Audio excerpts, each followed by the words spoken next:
On what I'm going to call the easiest map. It's map number 5. You just have one element on there, and it's a pretty straightforward way to take this formation apart. It helped also that it had a lot of points to spend on it, and the escorts were arriving late, so I made a lot of hay of that. I need to make at least 2 points to win the campaign. On the victory schedule here, we just take a look at this really quick. We're playing the mid 1943, so you need at least 30 points to avoid losing, 40 to win. Anything between is, well, a draw, I guess is how you can consider it. Although I think if you're playing the advanced game and you're between these two numbers, you should consider that a job well done, if not a win. Pat yourself on the back. That's a hard thing to achieve. So I played the advanced game through a bunch of this. So I actually played 2 campaigns. I played the 43 early and I played the 43 mid. And I switched over to basic only. I'd say about, I think maybe I was like 5 missions in. The 5th mission, I started to play basic only. I felt like I was enjoying that part of the game the most. And it's a real hoot. I really do enjoy that part of it the most.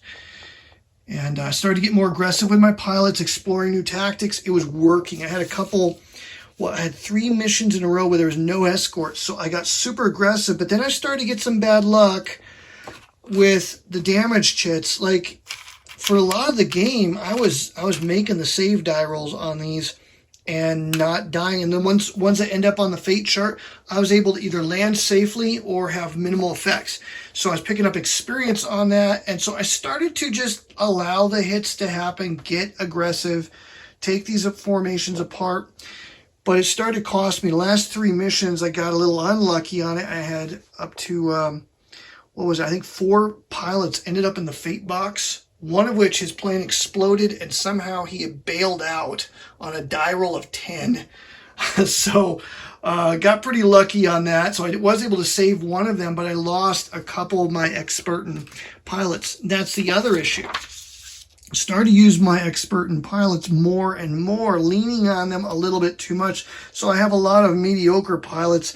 I ended the campaign with only 1, 2, 3 really good pilots. I have one that was killed, replaced, and his replacement died. So he's gone forever.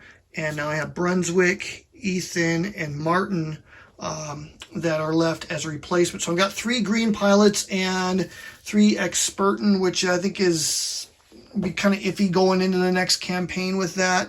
Zeke is very close to getting expertin status, but I needed to play with some of the more mediocre pilots, get them some experience, and that just wasn't happening on this. I do find that you pick up more experience with your pilots when playing the advanced game, so there's pros and cons to this. I just like the speed of play with the basic game. So there you go. That's just a summary of the outcome of my Storm Above the Reich campaign. Ready to check out some other games now, so I'll probably put this one back away for a little bit. But this is a really, really cool game. It's I've been looking forward to seeing how this one plays compared to Skies Above the Reich. It's not disappointed. Really enjoyed it. You should definitely pick this one up.